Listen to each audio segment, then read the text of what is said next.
कि मैं इस समय तो आपके प्रणामी धर्म के लिए सैसवा अवस्था का विद्यार्थी हूँ। एक तरह से मैं आपके इस धर्म के लिए सैसवा अवस्था का विद्यार्थी हूँ। काम भले मैं कर रहा हूँ, बोलने का काम नहीं, लिखने का काम करने का मेरा अभ्यास है। प्रवचन करने का ज़्यादा अभ्यास मेरा नहीं है। फिर भी मैं आज आपके समक्ष प्रधान जी का आदेश हुआ है तो एक छोटा सा प्रयास करता हूँ। मैंने लिखने के काम में तो कई काम किए हैं।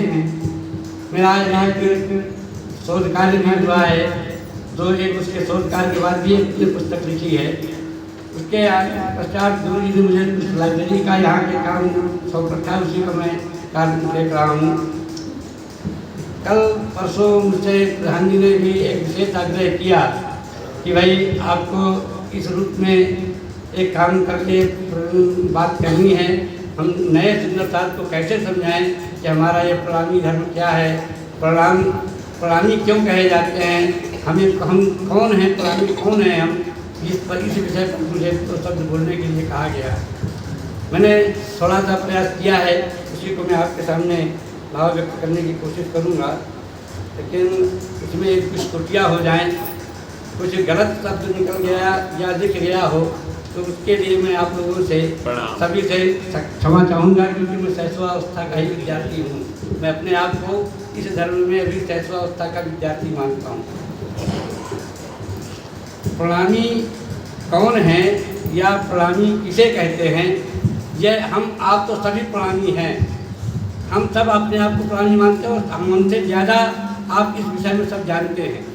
लेकिन एक नए व्यक्ति को जो प्रणामी नहीं है, उसको यदि हम प्रणामी धर्म समझाना चाहें या प्रणामी किसे कहते हैं, कैसे वो पूछे कि भाई आप प्रणामी कौन हो, क्यों प्रणामी कहते हो अपने आप को, तो हम उसको कैसे समझाएं। इसी विषय पर मैंने एक छोटा सा आलेख तैयार किया है, मैं उसी को आप लोगों के सामने प्रस्तुत करता हूँ। पार ब्रह्म पूर्ण परमात्मा को प्रणाम या नमन जब हम विनम्र भाव से करने का प्रयास करते हैं, या विनम्र भाव से जो व्यक्ति प्रणाम या नमन करता है, उसको हम प्रणामी कह सकते हैं।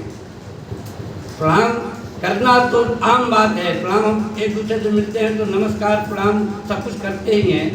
लेकिन जब हम विनम्र भाव से किसी से प्रणाम करते हैं, उसके अंदर हम अपने सामने वाले व्यक्ति के अंदर हम अपने श्री कृष्ण जी के आवेश को स्वीकारते हैं कि हम इनकी आत्मा में हमारे कृष्ण जी का आसन विराजमान है, वो विराजमान है इस व्यक्ति के हृदय में, तो उस रूप में हम उसको प्रणाम करें और उतना ही विनम्र होकर के करें जितना परमात्मा के सामने झुक करके प्रणाम करते हैं।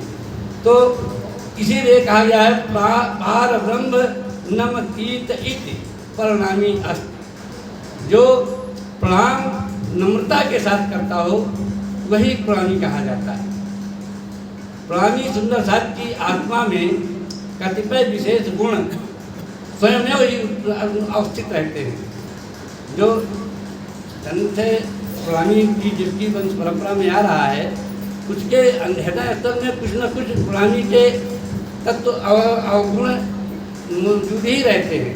लेकिन जिसके हृदय में नहीं है, जिसके जो नया व्यक्ति है, उसके हृदय में अभी प्रणामी का जो नूर है वो अभी नहीं आया है, उसको उसके अंदर क्या स्थिति होती है।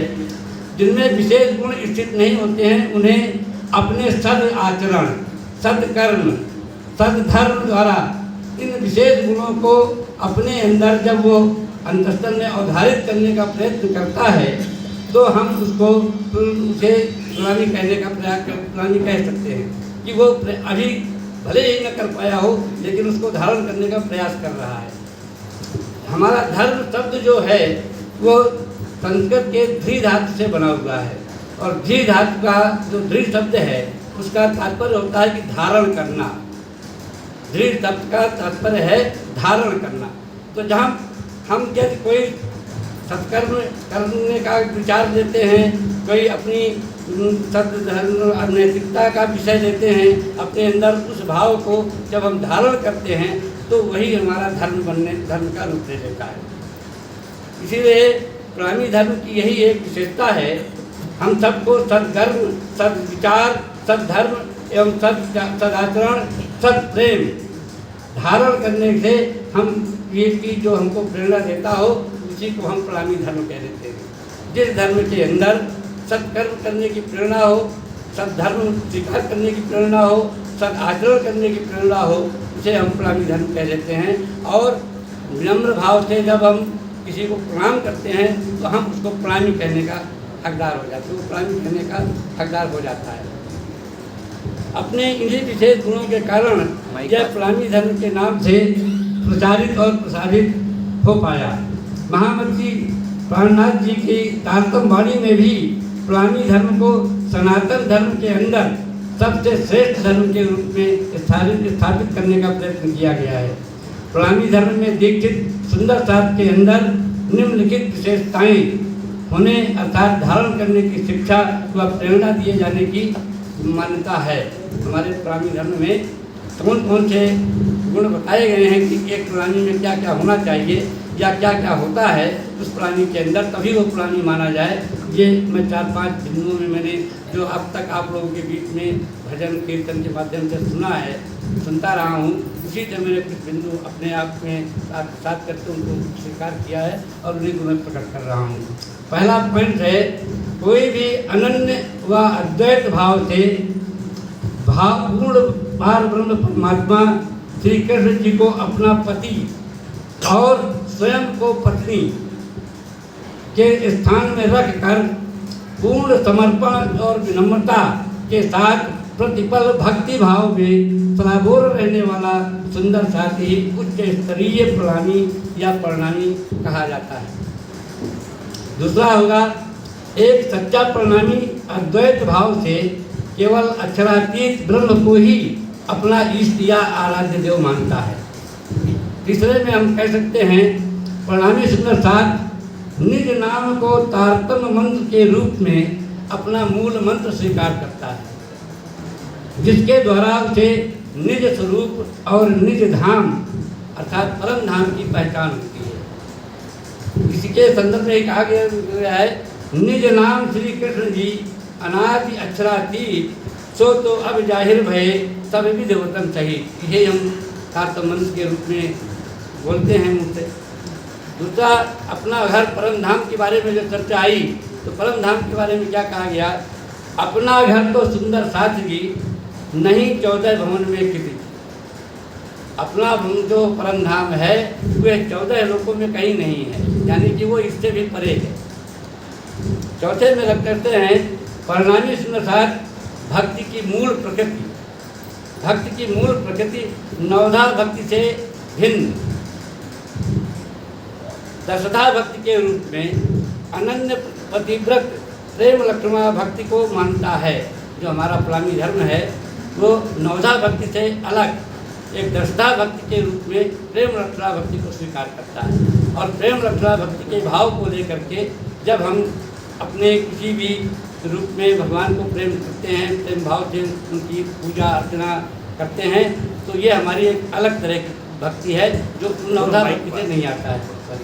जो नवधा भक्ति से मुझे असल में बोलने का प्रयास कम थोड़ा है ना, इसलिए छूट जाता है। तो ये हमारा मान लीजिए कि ये दशधा भक्ति जो हमारी है ये हमारी विशेष रूप से प्रणामी धर्म की पद्धति है। नवधा भक्ति के अंतर्गत और जिन बातों का उल्लेख नहीं है। प्रेम लक्ष्मणा भक्ति में नवधा भक्ति के अंदर इसको नकार नहीं मिला है। इसके लिए नवधा भक्ति में कौन कौन सी बातें आती हैं, देखिए, श्रवण कीर्तन सिमरन और अर्चन वंदन दास। श्रवण कीर्तन सुमिरन और अर्चन वंदन दास, आत्मनिवेदन साक्ष्य पुण्य पद सेवन विश्वास। इतनी चीज़ें हैं जो नवधा भक्ति में हैं। श्रवण है, कीर्तन है, सिमरन है, अर्चना है, वंदना है, और वंदना भी हो तो दास भाव में हो। फिर आत्मनिवेदन हो, आत्मनिवेदन भी हो तो साक्ष्य भाव से हो। और पद सेवन यानी चरणों की सेवा। इतनी ये नवधा भक्ति के अंतर्गत बातें आती हैं, लेकिन इसमें कहीं भी प्रेम लक्ष्मणा भक्ति का उल्लेख नहीं है।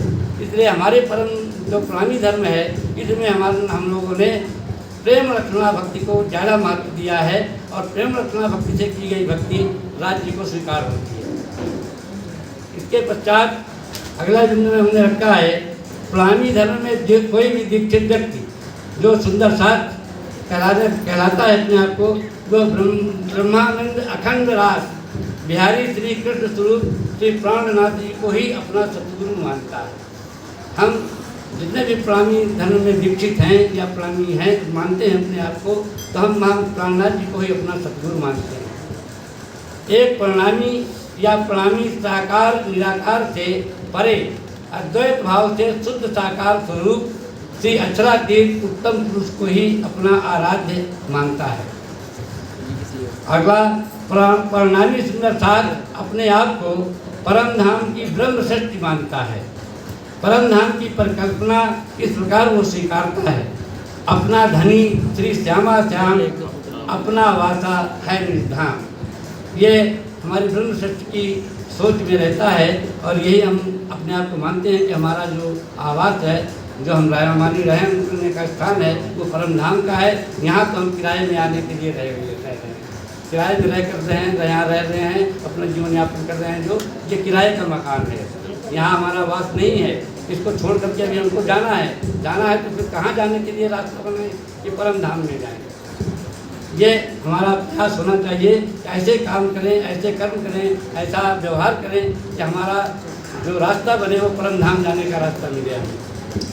अंततः हम यही कह सकते हैं कि प्रणामी या प्रणामी को हम इन दो पंक्तियों में और मैं व्यक्त कर रहा हूँ कि और क्या कह सकते हैं। प्रणामी श्री परम धाम का है आत्मा स्वरूप, पति श्री सच्चिदानंद है वो सूरज यह धूप। ये प्रणामी होने के लिए एक परिभाषा उन्होंने दो पंक्तियाँ कही हैं। अब इसी के साथ ही मैं अपनी वाणी को विराम देता हूँ।